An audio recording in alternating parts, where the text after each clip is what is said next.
Programme मुकाबिल में खुशामदीद। मैं हूं रबिया यसर और मेरे साथ मौजूद है आमिर मतीन। और आज के प्रोग्राम में जो टॉपिक्स हम शामिल करेंगे उसमें सबसे पहले जजेस के इस्तीफों की गूंज और आज़ाद अदलिया के लिए नई तहरीक, और दूसरी तरफ मुल्क की पहली वफाकी आईनी अदालत ने बाकायदा समाअत का आगाज कर दिया। 27वीं आईनी तरमीम के पस मंजर में ये सब कुछ क्या पाकिस्तान में एक नया अदालती मंजरनामा तश्कील पा रहा है? उधर आजाद कश्मीर में बड़ी सियासी तब्दीली, तहरीक अदम एतमाद कामयाब, फैसल राठौर नए वजीर आजम मुंतखब, साल में दूसरी हलफ बर्दारी और मौजूदा असम्बली से चौथा वजीर आजम मुंतखब, सियासी अदम इस्तेहकाम क्या रुख इख्तियार करेगा, इस पर बात करेंगे।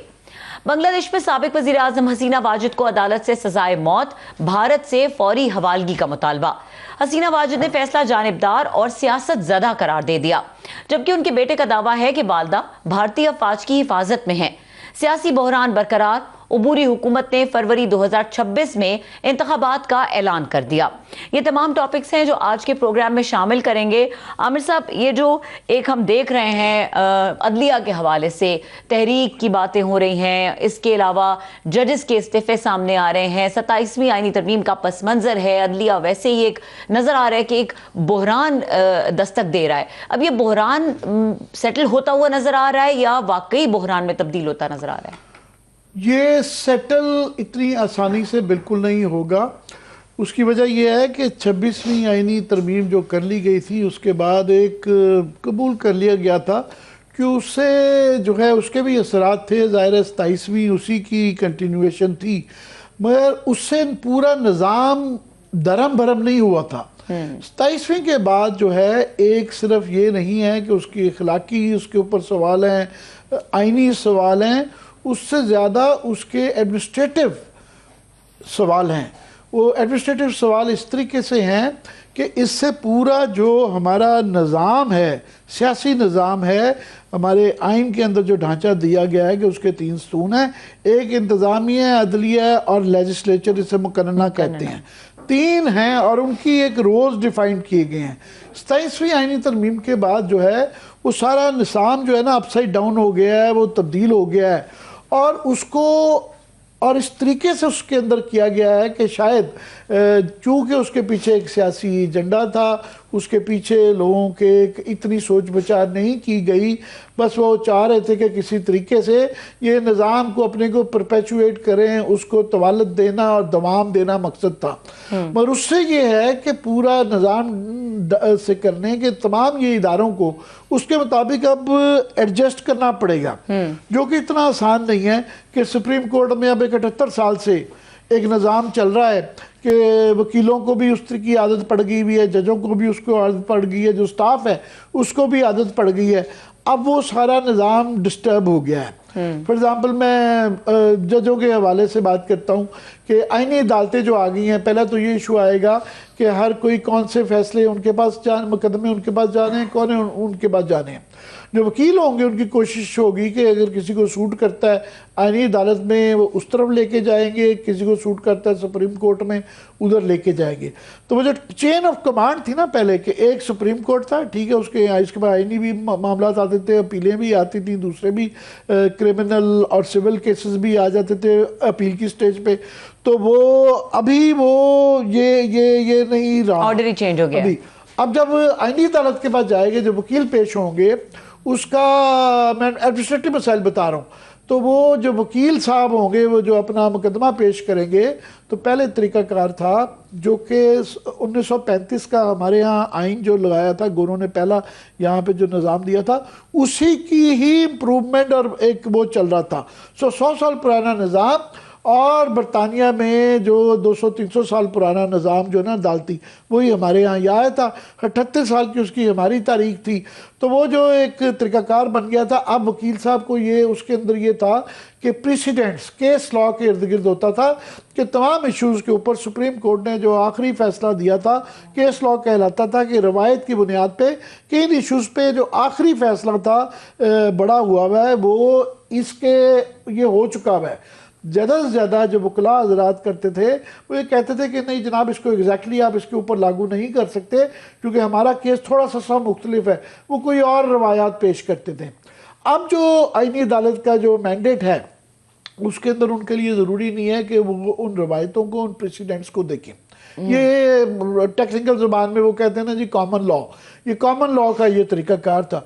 अब उनके पास वो ना तो पूरा कॉमन लॉ है कि उससे बाहर जा सकते हैं रवायत से, और दूसरा उन्होंने एक बीच में सिविल लॉ जो कि बरतानवी जो कॉलोनीज़ हैं उनमें नहीं है, फ्रांस में, जर्मनी में, या वो फ्रैंकोफाइल दुनिया से आया हुआ है, क्योंकि नेपोलियन ने अपने हालात के मुताबिक नेपोलियनिक कोड था, उससे वो सिविल लॉ निकला हुआ है, जिसके अंदर बुनियादी ये था कि उस ज़माने में इनकलाब फ्रांस के वक्त जो जज हजरात थे वो भी अशराफिया का हिस्सा थे और वो इंसाफ नहीं करते। तो नेपोलियनिक लॉ के अंदर, नेपोलियनिक कोड जिसकी की एक्सटेंशन सिविल लॉ है, उसके अंदर जजों को अपनी जो है औकात में करना था कि रवायतों का बहाना करके वो जो है ना पुराना अपना ना करे। तो उनको जब इनकलाब आ गया, उन्होंने कहा जी आपके पास इख्तियार है, माजी भूल जाएं, माजी हमारा इतना दरख्शा नहीं है, तो इसलिए आप खुल के फैसले करें, अपनी तय करें।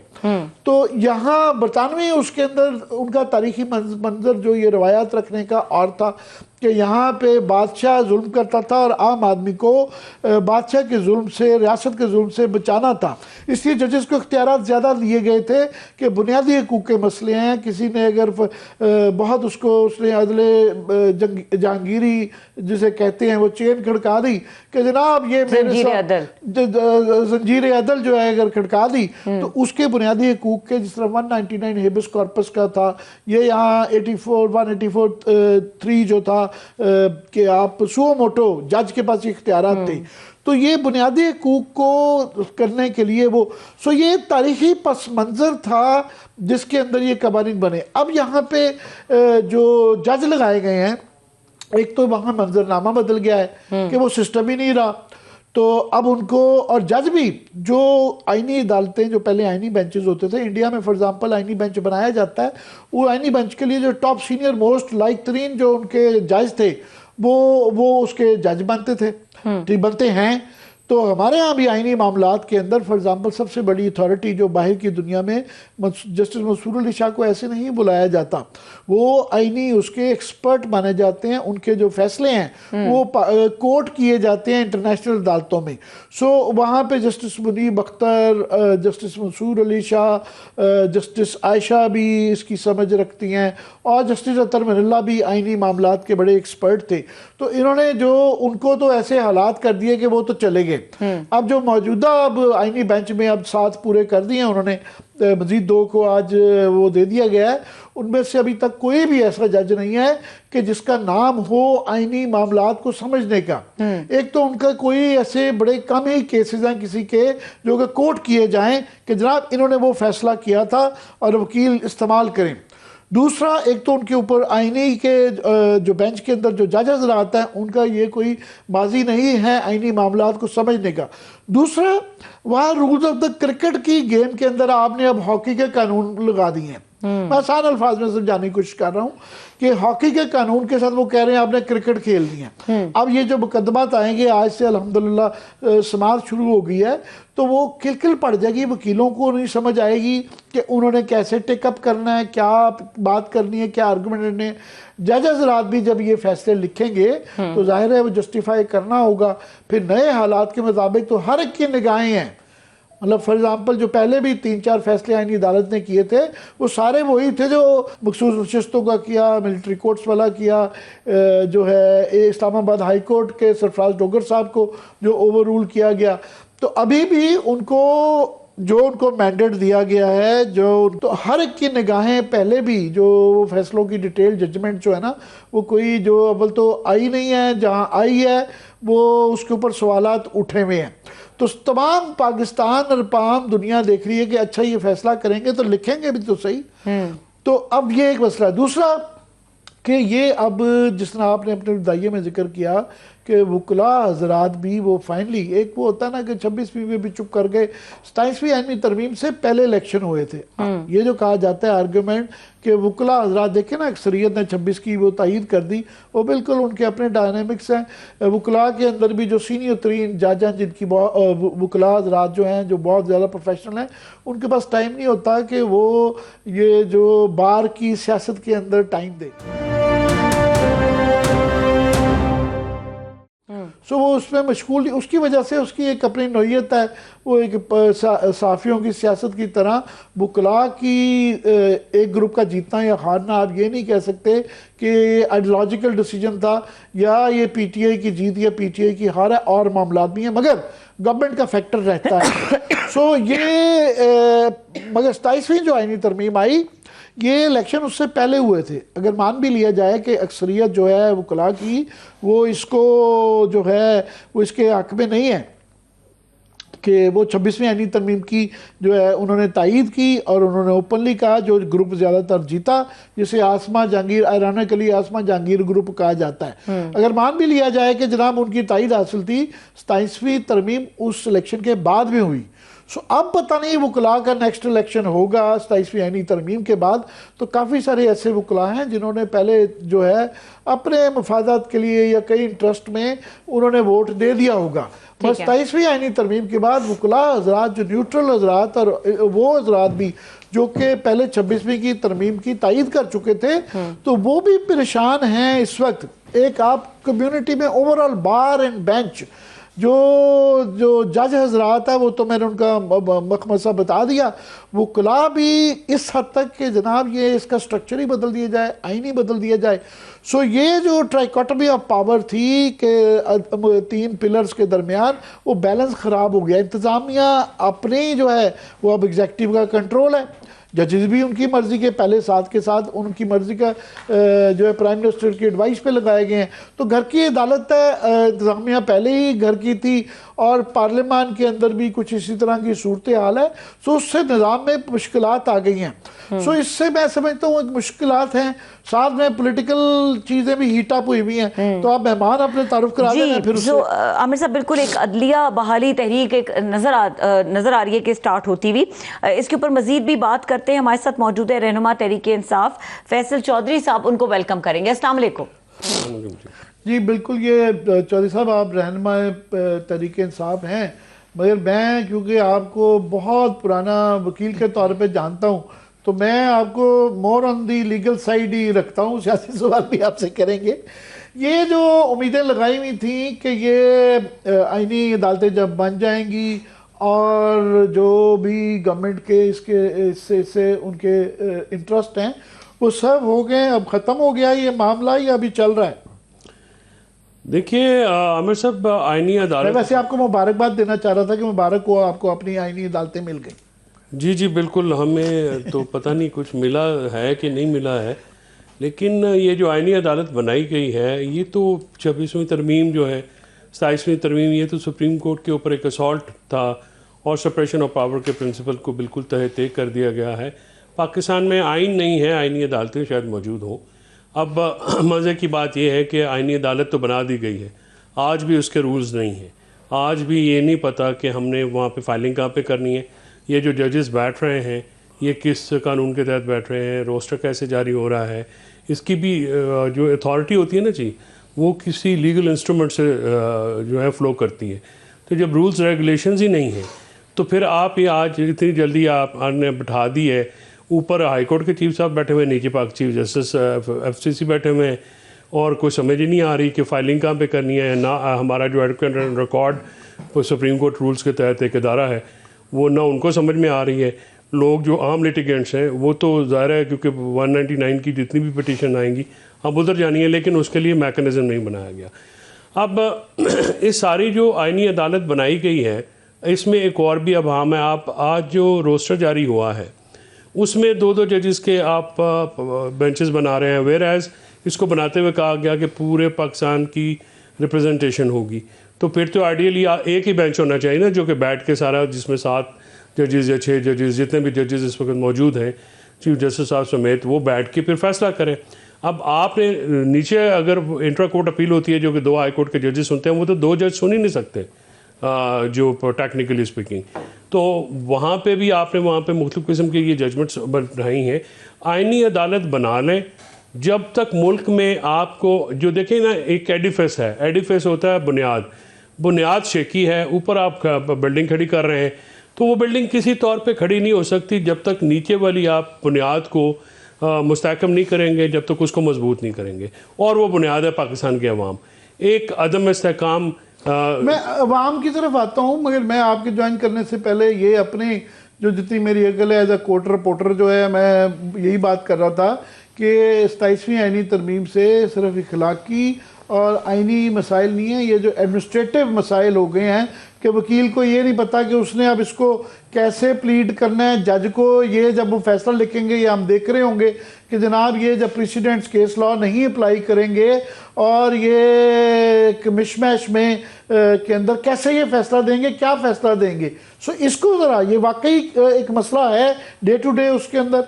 बिल्कुल है जी, बिल्कुल। हमें तो ये भी नहीं पता कि हम एडवोकेट सुप्रीम कोर्ट तो हैं, क्या हम एडवोकेट फेडरल कॉन्स्टिट्यूशनल कोर्ट भी हैं, क्योंकि रूल्स नहीं फ्रेम हुए हुए।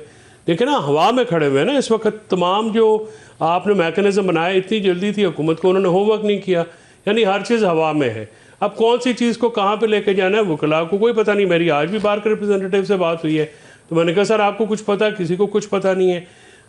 ये होमवर्क करने के बाद आपने एक पूरी एक अदालत को, सुप्रीम कोर्ट को, इस्टेब्लिश अदालत को आपने ख़त्म किया और एक आईनी कोर्ट बनाई जिसका होमवर्क तक मुकम्मल नहीं है, जिसके ऑफिस तक जो है आप बोरो कर रहे हैं, जिसकी कोई परमानेंट बिल्डिंग नहीं है, परमानेंट स्टाफ कहाँ पे बैठ रहा है, वो कैसे काम कर रहे हैं, ये चीज़ें जो हैं वो बिल्कुल नहीं है। रूल जो बनाएंगे, पहले जो रूल बनाए जाते थे उस वक्त जो है, जो करीब होती थी जजेस की, हाई कोर्ट हो चाहे सुप्रीम कोर्ट हो, तो जो टॉप के जो जज होते थे, जो इन मामलात को समझते थे, वो ये बनाते थे। अब जो लोग लगाए हैं, कुछ रिटायर्ड लगाए हैं लोग, उनकी क्रेडेंशियल्स पे बात कर रहे हैं कि फलाने का फलानी पार्टी के साथ ताल्लुक था, फलाना फलाने की सिफारिश पे आया हुआ है। तो इनकी अहलियत जो है, मौजूदा जो अब सूरत हाल है, वो बनाने की जो रूल्स हैं उसके अंदर भी तो एक्सपर्टीज चाहिए। वो क्या है? देखिए जी सर, ये जो 191 आर्टिकल के तहत सुप्रीम कोर्ट और जो हाई कोर्ट को जो उसका रिस्पेक्टिव आर्टिकल आई थिंक 205 था, उसमें उनको अपने रूल्स एंड रेगुलेशंस बनाने की एक अथॉरिटी होती है और तकरीबन हर कानून में हर इदारे को ये अथॉरिटी दी जाती है। और ये जो हमारे 1980 के सुप्रीम कोर्ट रूल्स हैं, वो जो चलते हैं अब तक चले, उसमें छोटी बहुत अमेंडमेंट्स होती है, फुल कोर्ट बैठ के करती है। अब यहाँ पे या तो आप अडॉप्ट करें उनको, आपने अगर काम करना है तो देखिए ना, एक मैकेनिज्म होता है ना जी, कि उस मैकेनिज्म को किस तरह से आपने करना है, क्योंकि आपने ना वो रूल्स अडॉप्ट किए हैं सुप्रीम कोर्ट के, चले वो कर लें, एक सेटेड रूल्स हैं, आप अडॉप्ट करके आप वो अप्लाई करवा लें अपनी तरफ, जब तक आपने अगर उनकी कोई नोक पलक दुरुस्त करनी है वो भी आप कर लें। लेकिन इस वक्त जो मसला ये है, देखें, एक तो टॉप के जो कॉन्स्टिट्यूशनल जजेस हमारे सुप्रीम कोर्ट में हैं, उनको भी इंक्लूड नहीं किया गया है। खुदा मालूम उसकी क्या वजह है, सिर्फ एक ही ज़रा सियासी वजह है, इसके अलावा तो कोई और वजह समझ में नहीं आती। यानी अगर मैं बात करूँ सिंध से, तो वहाँ पे मुनीब अख्तर साहब और मोहम्मद अली मज़हर साहब जो कि पाकिस्तान के जो बेस्ट जो कॉन्स्टिट्यूशनल माइंड हैं उनमें से एक हैं, अगर वो इस आईनी अदालत का हिस्सा नहीं होंगे तो फिर उंगलियां तो उठेंगी। आईनी अदालत के जो बेंचेस हैं, इसमें मैं नाम नहीं लूँगा, 3-4 जजेस ऐसे हैं जिनके क्रेडेंशियल्स काफ़ी मुस्तहकम है कॉन्स्टिट्यूशनल लॉ के मुतालिक, लेकिन बहुत सारे जजेस ऐसे हैं जिनके ऊपर फ्रैंकली स्पीकिंग उनका ना रिपोर्टेड केसेस हैं, ना हमने उनको कभी कॉन्स्टिट्यूशनल साइड के ऊपर जजमेंट सरेंडर करते हुए देखा है, ना पढ़ी हैं।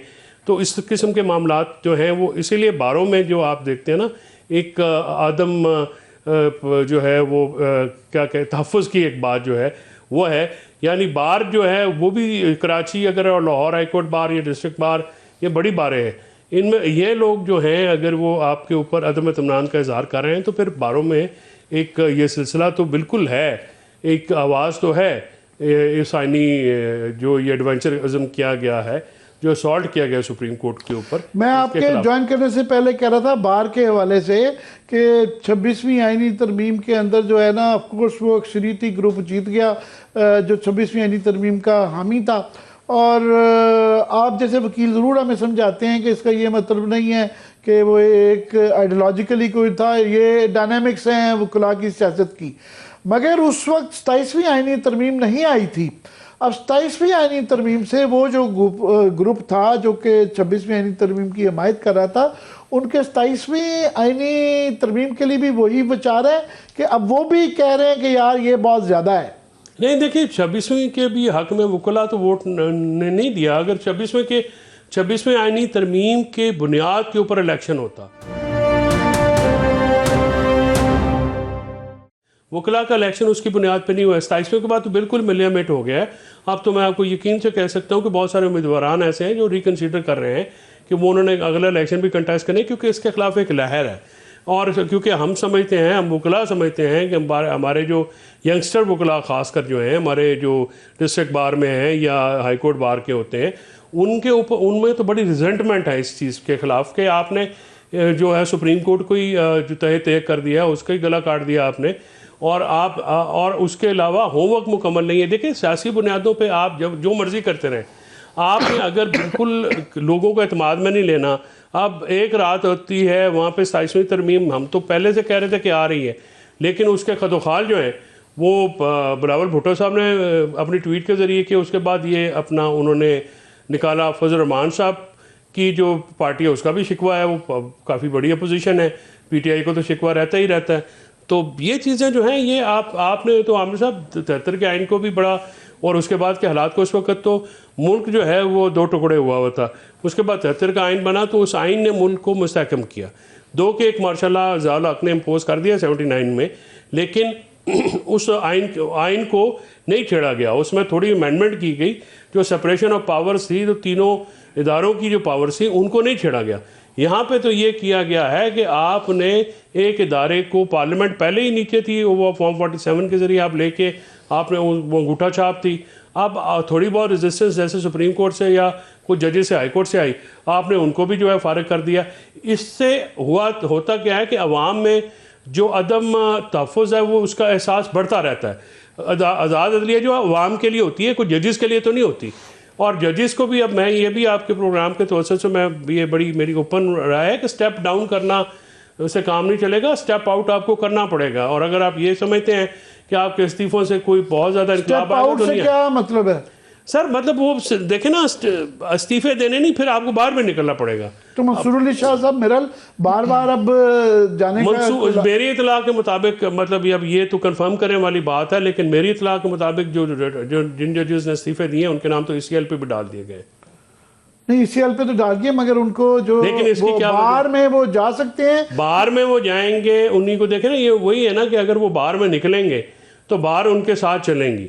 अगर वो जाके बाहरों से खिताब करेंगे, वकला को भी आप साथ मिलाए ना। इस वक्त जो आमिर साहब आप देखें ना, जो प्रॉब्लम क्या है, क्यों हुकूमत जो है वो सारे उनके बाबू जो है वो जलशल लगा के बैठ जाते हैं बोधे बवा के शाम को। उसकी वजह यह है कि ना तो सियासी तौर पर चैलेंज हो रहे हैं, वो तहरीक तहफ़्फ़ुज़ आईन पाकिस्तान या PTI की जो क़यादत है वो उनको थ्रेट नहीं कर पा रही, ना बार में भी जो इसकी अपोजिट है ना उसकी मुखालफत बहुत है, लेकिन उसमें लीडरशिप का फुकदान है।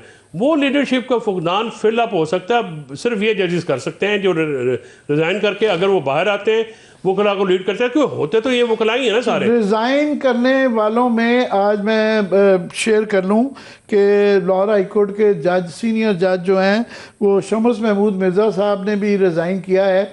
मैं इनका 20-30 साल से करियर देख रहा हूँ। ये लाहौर हाई कोर्ट के वन ऑफ द फाइनेस्ट जजेस में थे, और ये भी नहीं था कि वो रिटायर होने वाले थे, घर जाने वाले थे। अभी उनके 3 साल पड़े हुए थे। उन्होंने 2028 के अंदर रिटायर होना था। 5वें नंबर सीनियरिटी का था, और कभी इम्कान था कि वो चीफ जस्टिस भी मेरिट पे बन सकते थे और सुप्रीम कोर्ट भी आके नाम पैदा कर सकते थे वो, क्योंकि वो उनकी पिटिगरी बड़ी स्ट्रांग है। उनके वालिद साहब को भी मैं एज अ कोर्ट रिपोर्टर उनके मुकदमात करता रहा हूँ। जनरल जो है जस्टिस ज़िया महमूद मिर्ज़ा जो थे, वो बेनज़ीर भुट्टो का जब उस वक्त बहुत प्रेशर था कि उनकी गवर्नमेंट जो डिज़ोल्व की गई थी, जाहिर है उसके थी, और उनकी डिसोल्यूशन को वो उन्होंने बरकरार रखा था। जो डिसेंटिंग जज थे वो इनके वालिद साहब जस्टिस ज़िया थे। तो ये इस तरह के जजेस, और उन्होंने सीधा कहा है कि जनाब मैं इसके बाद जो है ना, मैं नहीं समझता जो मैंने हलफ उठाया हुआ है आइन के अंदर जो है वो 27वीं आईनी तरमीम के बाद मैं उसके साथ इंसाफ कर सकूंगा। तो ये बाकी जजेस पे भी तो प्रेशर आएगा। देखिए, टेक्निकली स्पीकिंग तो बनता तो इस्तीफा सबका है। देखिए, जिस सुप्रीम कोर्ट का उन्होंने ओथ उठाया हुआ था वो सुप्रीम कोर्ट तो ख़त्म हो गई है। वो जो आइन का आपने हलफ उठाया था प्रिजर्व करने का, उस आइन में जो जिस किस्म की तब्दीलियाँ लाई गई हैं, ये वो आइन तो नहीं है जो 73 का आइन था। ये तो ये अक्सर मुख्तलिफ एक आइन है। ये तो एक ऐसा जिसे प्रोविजनल कॉन्स्टिट्यूशन ऑर्डर आया करते थे, तो ये एक उस किस्म का आइन है जिसकी जो हैयत है वो बिल्कुल एग्जेक्टिव के ताबे हो गई है, और इस वक्त जो इंतज़ामिया है जो कि तीसरा लिम्ब है वो बिल्कुल ओवरऑल उनका तसल्लुत हो चुका है, और कोई भी जो इदारा है वो काम नहीं कर पा रहा। इसी वजह से पाकिस्तान में ना मैशत चल रही है, ना लॉ एंड ऑर्डर, ना टेररिज्म, ना अपना आपकी बैरूनी फंडिंग, कुछ चीज़ जो है इन्वेस्टमेंट जो है वो भी नहीं आ रही। और ये तब तक अब आपका क्या ख्याल है कि फिर जिस तरह आप कह रहे हैं कि ये वो आईन ही नहीं है, तो आपके ख्याल में ये जिस तरह पीसीओ के जजेस का हल्फ अलहदा कर देते थे, इसका भी दोबारा हल्फ होना चाहिए?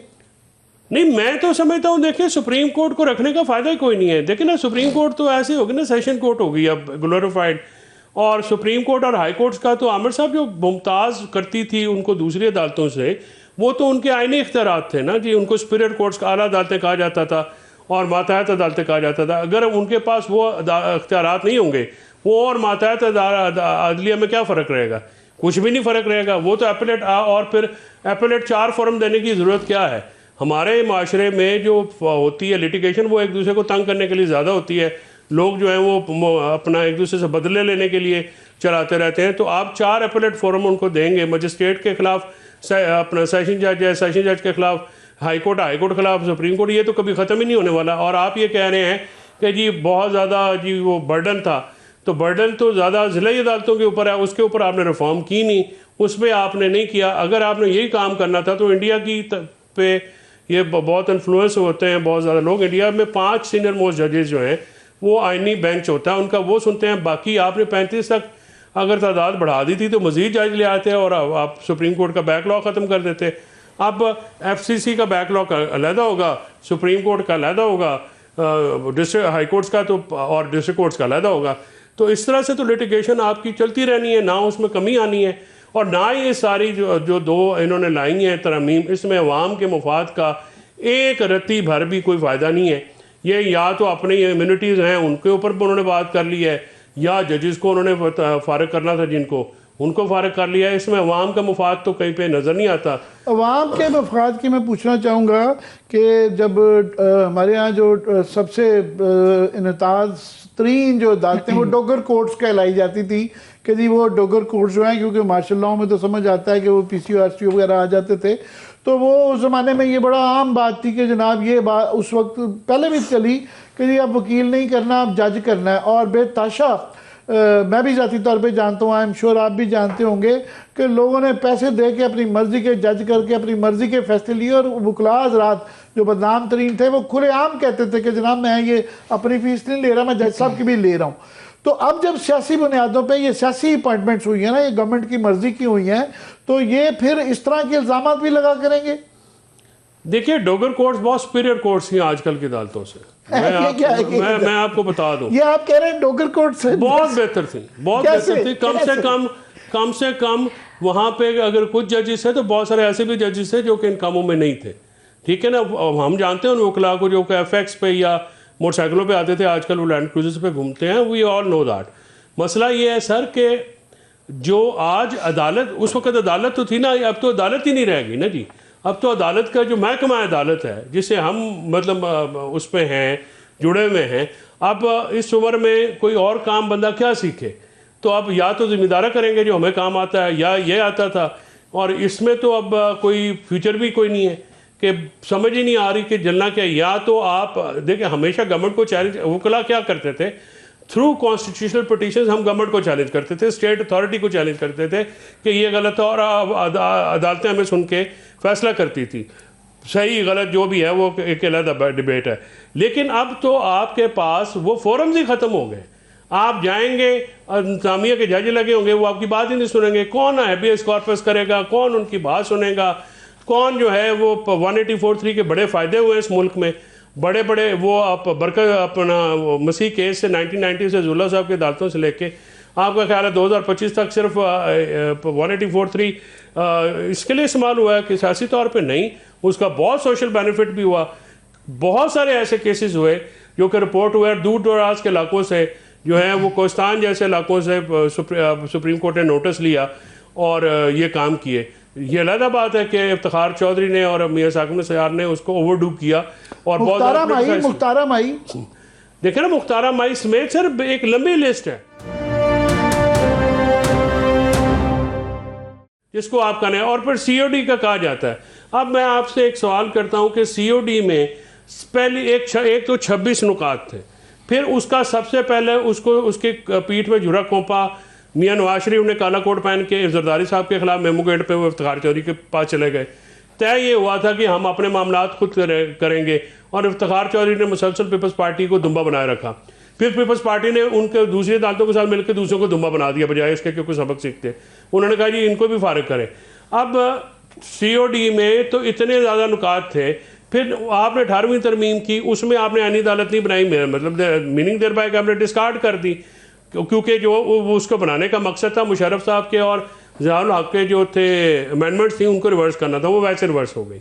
उसके बाद आपने 184(3) या उसके जहाँ पे गुलेल मारने की ज़रूरत होती है मिसाइल मार देते हैं।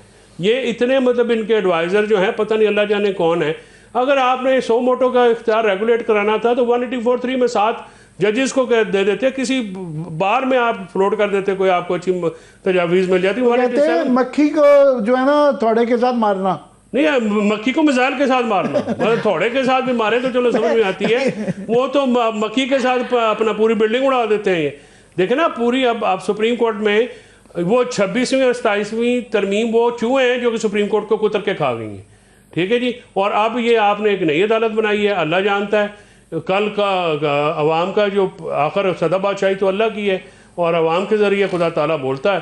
कल अगर वो आए तो ये वापस होनी है, फिर एक मतलब आप तो आप कह रहे हैं वापस होनी है। मुझे कर लूँ कि पीसीओ के जो जजेस लगे थे, काफ़ी शुरफा जो थे, बहुत बहुत अच्छे जज, फाइनेस्ट जजेस, वो या रिज़ाइन करके चले गए थे या उनको रिज़ाइन करवा दिया गया था, उनको लिया ही नहीं गया था।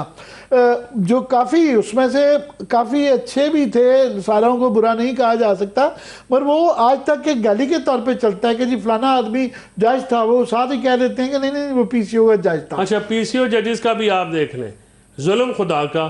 भाई इफ्तिखार चौधरी ने 4 पीसीओ का ओथ लिया। पहले बलोचिस्तान का जब वो जज बना, फिर उसने पीसीओ का लफ लिया ओथ, चीफ जस्टिस बलोचिस्तान बना, फिर सुप्रीम कोर्ट का जज बना पीसीओ का, फिर चीफ जस्टिस बना तो उसने पीसीओ के ओथ लिए। अब उसके जो लोग उस वक्त हमायती थे, और मैं इस पर बिल्कुल क्लियर हूँ, ये उस वक्त की इस्टेब्लिशमेंट बैक्ड लॉ वकला मूवमेंट थी। ये वकला मूवमेंट ऐसे नहीं चलती।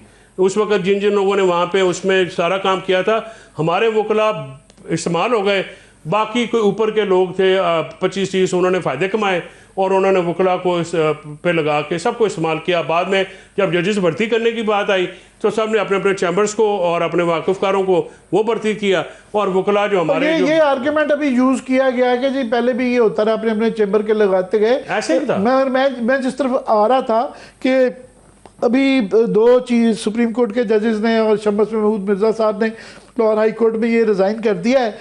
सारे ये जिन्होंने रिज़ाइन नहीं किया, ये कतई खुदा ना खास्ता नहीं कहा जा सकता कि वो सारे अच्छे लोग नहीं हैं।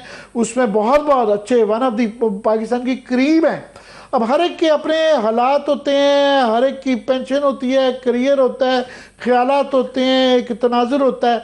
तो तमाम लोग जो है वो इनकी तरह तलवार लेके बाहर नहीं निकल पड़ते, मगर एक प्रेशर तो होता है। जो अच्छे जज हैं और इन हालात में फंसे हुए हैं, तो उनकी स्टेट ऑफ माइंड क्या होगी? देखिए, इस वक्त बहुत सारे जजेस जो हैं वो रिज़ाइन करना भी चाहते हैं, लेकिन वो गुमगू की सिचुएशन में इस तरह से हैं कि बाज़ जजेस का ख्याल, और मैं आपको ज़ाती इन्फॉर्मेशन की बुनियाद पर भी बात कर रहा हूँ कि शायद उस तरह से वकला या बारें ना खड़ी हों उनके साथ। कुछ जजेस का ये ख्याल है कि इस सिस्टम में रह के सिस्टम से लड़ा जा सकता है, बाहर निकल के नहीं लड़ा जा सकता। वो तो मुख्तलिफ सोचें होती हैं, इन सोचों को इकट्ठा करना और एक डायरेक्शन देना, यही एक चीज़ होती है। अब अगर कोई फ्यूचर में, नियर फ्यूचर में जो अगर कोई जैसा इस पर स्टेप लेते हैं जिन्होंने इस्तीफ़ा दिया है, ज़ाहिर सिस्टम में रह के तो आमिर साहब नहीं ना की जा सकती रेजिस्टेंस, वो तो उसके बाहर ही जाके करनी पड़ेगी। तो वहाँ पे अगर आप बाहर जाते हैं, उधर कोई एक डायरेक्शन होती है। तो बहुत सारे जजेस ऐसे हैं जिनकी अपनी देखें ना, एक चीज़ होती है, कोई सेल्फ रिस्पेक्ट होती है। आप एक दिन सुपीरियर कोर्ट के जज हैं, दूसरे दिन आप ग्लोरीफाइड सेशन जजेस हैं, तो कोई बंदा उसमें, बहुत सारे जजेस मैं जानता हूँ ज़ाती तौर पे इंटेग्रिटी वाले हैं, ऑनर, अपना सेल्फ रिस्पेक्ट रखते हैं, उनका, क्योंकि मुझे ज़्यादा जजेस जो हैं हमारे वकला होते हैं। इख्तियारात ले लिए गए होंगे, मगर 12 जज हैं, वो छोटे मोटे केसों के अंदर भी कुछ ना कोई फ़र्क तो डाल सकते होंगे। नहीं, मतलब आप ट्रांसफ़र करेंगे जहाँ पे जाएंगे, अगर कोई दिलेर जज हुआ तो वो जाके वहाँ पे भी तो फैसला करेगा। अगर आप किसी को जो दूसरा वहाँ पे इशू ये आ जाता है कि वो पहले इस तरह के खुडे लाइन के लिए बलूचिस्तान भेजा जाता था, और बलूचिस्तान के बड़े हालात बड़े संगीन हैं, वहाँ भेजना भी तो खतरनाक है ना। मैं वही कह रहा हूँ, तो वहाँ पे तो ज़्यादा प्रॉब्लम है। वहाँ पे तो जो प्रॉब्लम्स इधर पंजाब में या इस्लामाबाद में आप देखते हैं वो तो रिलेटिवली बहुत थोड़े हैं। जो वहाँ पे मामला है वहाँ पे तो जो हमारे बार कोलीग बताते हैं या हमें रिपोर्ट्स मिलती हैं या हमको ये प्रेसिडेंट्स पढ़ते हैं, वहाँ पे तो बहुत ही मामला और तरह के हैं। आप कुछ पूछना चाह रही थी, मैंने बात आपने वो कवर कर लिया पॉइंट आमिर साहब। मैं यही पूछना चाह रही थी कि जिस तरह फैसल साहब बात कर रहे थे कि जो वकला की रिजेंटमेंट है और फिर साथ में जो जजेस नज़र आ रहे हैं कि वो बिल्कुल रिज़ाइन करने के बाद वो भी एक्टिवेट हो जाएंगे, तो क्या और फिर हम देख रहे हैं कि अपोजिशन की तरफ से मुतहदा अपोजिशन भी कह रही है कि हम एक अदलिया बहाली की तहरीक चलाएंगे। तो आगे चल के ये सिचुएशन आपको किस तरह से राइप होती हुई नज़र आ रही है? देखिए, जहाँ तक मुतहदा अपोजिशन की बात है, मैं फ्रैंकली स्पीकिंग मुझे तो उनसे उम्मीद नहीं है। उसकी वजह यह है कि सियासी फैसले नहीं कर पा रहे बहुत अरसे से, और ये बात मैं बहुत दफ़ा आपके प्रोग्राम पे भी शेयर कर चुका हूँ। ये सियासी जहन नहीं। फॉर एग्ज़ाम्पल, अभी अगर आपने जो तरमीम 27वीं तरमीम थी, 26वीं तरमीम थी, आप जाके वोट उनके खिलाफ करते तो रिकॉर्ड आ जाता हिस्ट्री में कि जी इतने लोग खिलाफ थे। आपने वॉकआउट करके क्या फैसिलिटेशन, वॉकआउट फैसिलिटेशन होती है, मुकाबला करना नहीं होता। और ये एक फिर आप ये बताएं कि आपने जो पॉलिटिकल अलायंस, जिसको 1.5 साल से हम ड्रम बीट कर रहे हैं कि पॉलिटिकल अलायंस बनाएं अगर आपने करना है। फिर जो सबसे बड़ी अहम बात है, देखिए, टेक ऑल की पोजीशन में कोई पार्टी नहीं हो सकती। आपको दूसरों पार्टियों को भी पॉलिटिकल स्पेस देनी पड़ेगी और उनको देनी चाहिए। आप बात करें पॉलिटिकल लोगों से, वही आगे जाके आप इस्टेब्लिशमेंट के साथ, इस्टेब्लिशमेंट को क्या ज़रूरत है इस वक्त बात करने की, वो तो बड़े तगड़े हैं इस वक्त, वो तो आपसे बात करना भी नहीं चाहते। तो एक चीज़ होती है, इवेंट्स जो हैं वो ज़ाया किए हैं अपना अपोजिशन ने, PTI और तहरीक तहफ़्फ़ुज़ अहल पाकिस्तान आप कह लें, और वहाँ के जो पॉलिटिकल लोग हैं वो बात करना चाहते हैं पॉलिटिशियन से, लेकिन जहाँ PTI जो बड़ी जमात है वो बात करना चाह रही है इस्टेब्लिशमेंट से। तो ये जो डायकॉटमी वहाँ पे भी आ जाती है। इसको ब्रिज कैसे करना है, इसको आप इस तरह से, जब तक मौलाना फजल रहमान इस अपोजिशन में या तहरीक में शामिल नहीं होंगे तो ये तहरीक तो 0/0 है। ये फैक्ट है, ये पॉलिटिकल एक हकीकत है। आपको उनको किस तरह से रखना है, आप उनका स्टेक भी तो क्रिएट करेंगे तो वो आपके साथ आएंगे ना जी। ये तो नहीं हो सकता कि हर कोई बंदा जो है वो आपको, जब सियासत, आप अमली सियासत में जाते हैं तो अमली सियासत में तो हर किसी का स्टेक होगा, तो आएगा। फजल रहमान को वो तहफ़्फ़ुज़ आइन वाले जो हैं वो तो बुलाना चाहते हैं, वो ये फैसला तो मौलाना का है। अपोजिशन लीडर लगाएं आप महमूद खान चकजई को एक सीट वाले को, और मौलाना जिसके पास सीट पावर है PTI के अलावा। मौलाना में और महमूद खान चकजई में थोड़ा सा फर्क तो है ना। मौलाना बहरहाल ये 27वीं तरमीम जो है अगर 26वीं ना करते तो शायद इतनी आसान ना होती। वो उसका बोझ भी है उनके कंधों पे। साहब, बात ये है, मौलाना साहब को किसी पार्टी का रुकन तो नहीं है, मुतारफ दड़ा है, मुखालफों की उनकी अपनी सियासत है। आपको उस सियासत में हर किसी को साथ लेके चलना। आपसे ज़्यादा सियासत कोई नहीं जानता, आपसे ज़्यादा जो है आपने बहुत ये इस दश्त की खाक बहुत ज़्यादा छानी हुई है। हम तो पैदा चले पॉलिटिकल घरानों में हुए हैं, तो हमने देखा हुआ है, हम बहुत छोटे छोटे थे जब आपकी हम रिपोर्ट्स भी पढ़ते थे। सर, बात यह है कि हर वक्त आप एक पोजीशन नहीं ले सकते, ये पॉलिटिक्स है, डे टू डे सिचुएशन बदलती है, आपको ये साथ लेके चलना पड़ेगा। अभी तक देखें ना, अगर वो हमने शेयर भी पढ़ने, मैंने भी ट्वीट किया, लेकिन उससे फ़र्क तो नहीं पड़ता। फ़र्क तो पड़ेगा जब आप अवाम को साथ लेके चलेंगे। अवाम को साथ लेने के लिए PTI के दोस्तों में वो नहीं है। और दूसरी बात यह कि हमने तो कुर्बानियाँ भी दे दी। हमारे जो पिछले साल नवंबर में हमारे कारकुनाओं के बच्चे या उनके वालिदैन भी शहीद हो गए हैं। इससे ज़्यादा PTI क्या करे, मार भी हमने बड़ी खाई है। हमारे पार्लियामेंटेरियंस ने, हमारे लीडरों ने, हमारे 34,000 कारकुनाओं के ऊपर जो है वो पर्चे हैं। इमरान खान साहब, उनकी बेगम साहबा, उनके भांजा, वो कितने अरसे से अंदर हैं। लेकिन आपको पॉलिटिक्स करनी तो पड़ेगी ना जी। जब तक आप पॉलिटिक्स नहीं करेंगे, आप अगर बशारत इनकलाब की है तो वो तो मुझे होता है। सब अच्छे तरीके से ये सारे मामलात को वो एक्सप्लेन कर दिया है। वो बुनियादी बात जो आप कह रहे हैं कि सिर्फ बार और बेंच की ये मज़ामत से नहीं है, जब तक पॉलिटिकल पार्टीज और ख़ास तौर पे पीटीआई लेड ये नहीं कर पाएगी, इम्पैक्ट तब तक क्रिएट नहीं होगा। बहुत बहुत शुक्रिया हमें वक्त देने का। तो प्रोग्राम का वक्त खत्म हो गया है। देखने के लिए शुक्रिया, इजाज़त दीजिए, अल्लाह हाफिज़।